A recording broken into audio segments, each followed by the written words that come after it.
Well, welcome to Thursday evening devotions from around the kitchen table, where for many weeks we were talking about women of the Bible, and then when Lent came, we were talking about events leading up to the cross, and then after the resurrection, after Easter, we were talking about Jesus' appearances to his followers and how they recognized him when he appeared to them, because they didn't all recognize him in the same way.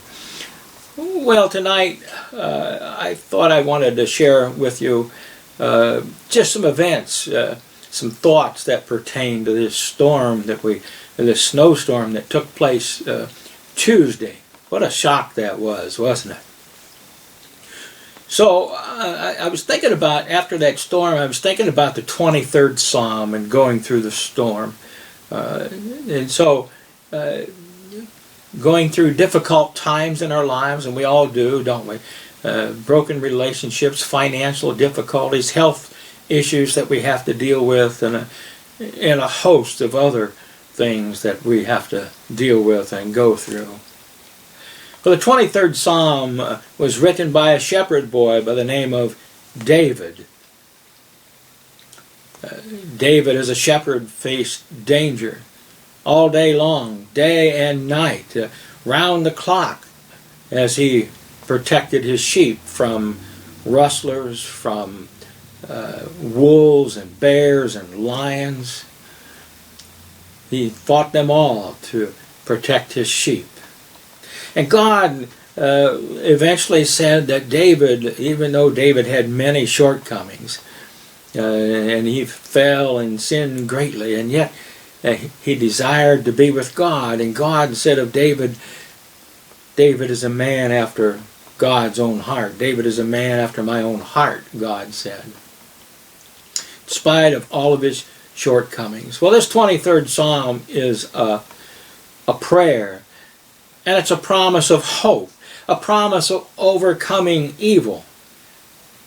It's a promise from God that no matter what we have to face or go through in this world, that God will be right there beside us as we go through those things, blessing us and protecting our souls for eternity. When you don't know what else to pray, because the 23rd Psalm is a prayer as well, you don't know what to pray, you can always pray the 23rd Psalm. Something about that psalm that feeds our souls and strengthens our spirits.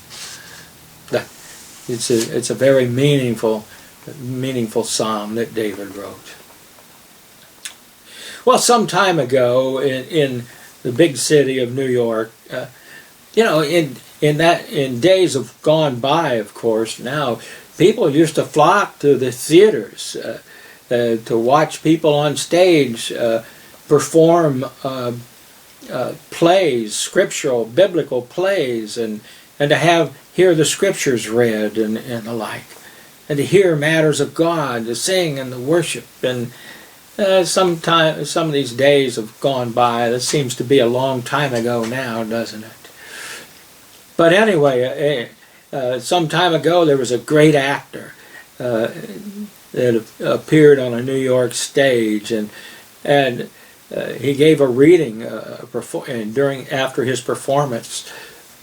People just applauded and applauded, and the applause went on and on and on. And he would start to walk away, and he'd have to come back for an encore. And that happened a couple times as well. And then finally, for an encore, someone made a request. He said, how about reciting the 23rd Psalm for us? And of course he agreed to do that. And he recited it as any actor would. He recited it perfectly, with nothing left to be desired as far as a performance was concerned. And when he was finished again, there was a thunderous applause for his recitation of the 23rd Psalm.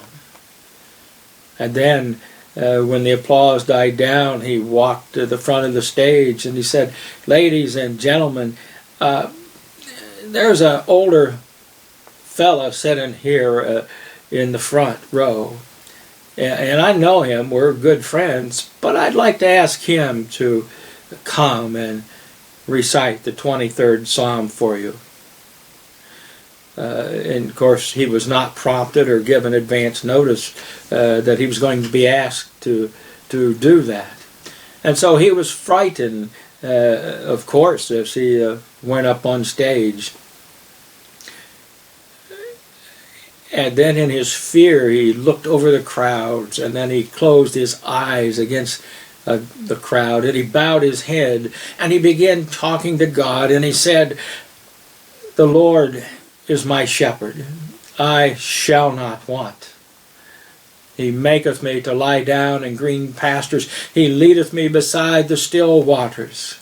He restoreth my soul. He leadeth me in the paths of righteousness for his name's sake." And then, changing to address the Savior directly and intimately, he continued, "Yea, though I walk through the valley of the shadow of death, I will fear no evil, for thou art with me.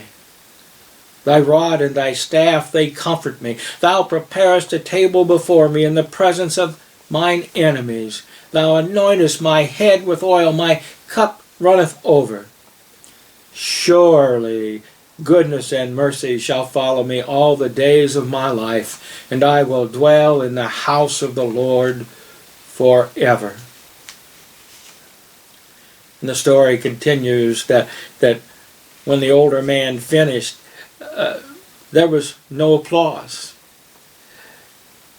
But there was not a dry eye in the entire house. The actor came to the front of the stage, and he too was wiping away tears from his eyes. He said, "Ladies and gentlemen, I know the words to the 23rd Psalm, but this man knows the shepherd. Knows the shepherd." You know, when we know the shepherd, our lives take on a completely different meaning. I watched it begin to rain Tuesday as this storm began. Tuesday afternoon, I sat there at my computer desk and I looked out the patio doors, and I saw big raindrops starting to fall. And I knew they said it was going to snow, and I thought, those raindrops look pretty big, but it's not going to snow. It was still in the upper 30s or 40s, and don't you know, as I kept watching, the temperature fell. And after a while, then those big raindrops turned to white snow. And I thought, oh, yuck. I don't really want to go through another snowstorm.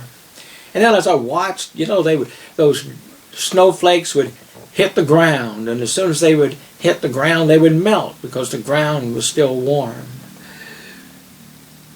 And then after a while, I looked out the door again, and lo and behold, a pear tree, and I have a couple weeping cherry trees, and an apple tree, and some maple trees, and a number of other trees and bushes scattered around through the yard. All of them were covered with white, including the yard itself. The apple tree and the pear tree and a number of those other trees were drooping from all that white snow clinging to the leaves and weighting the branches down, so they were really drooping pretty good. I thought, that's disappointing. Just kind of dampened my spirits. Everything was going so well. Even though it's been cold, the sun's been shining, and it makes a difference.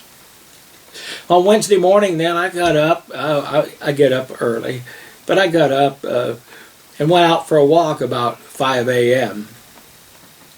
And after the storm, I discovered that the wind was still. There wasn't any wind blowing. The sky was clear. You could see the stars shining brightly in the sky.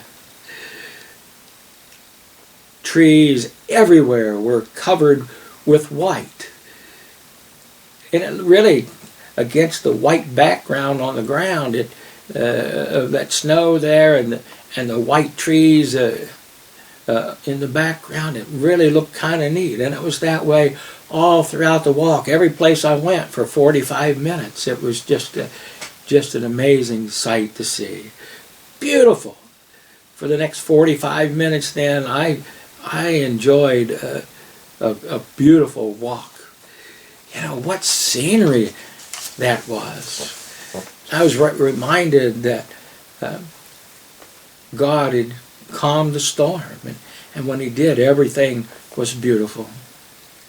And then I was reminded as well that no matter what we have to go through in the storms of life, you know, and we go through some difficult times in our lives, but for those who know the Shepherd, things are different. None of us want to go through those storms of life. You know, they're not very pleasant to go through. But when we do go through those storms, God is right there with us.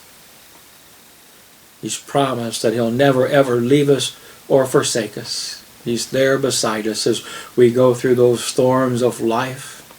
And at the end of the storm, He has us seeing through different eyes, and everything is beautiful. When we know the Shepherd, we don't have anything to fear. God has made life beautiful in our lives. Well, I wanted to share that with you. Have a blessed week.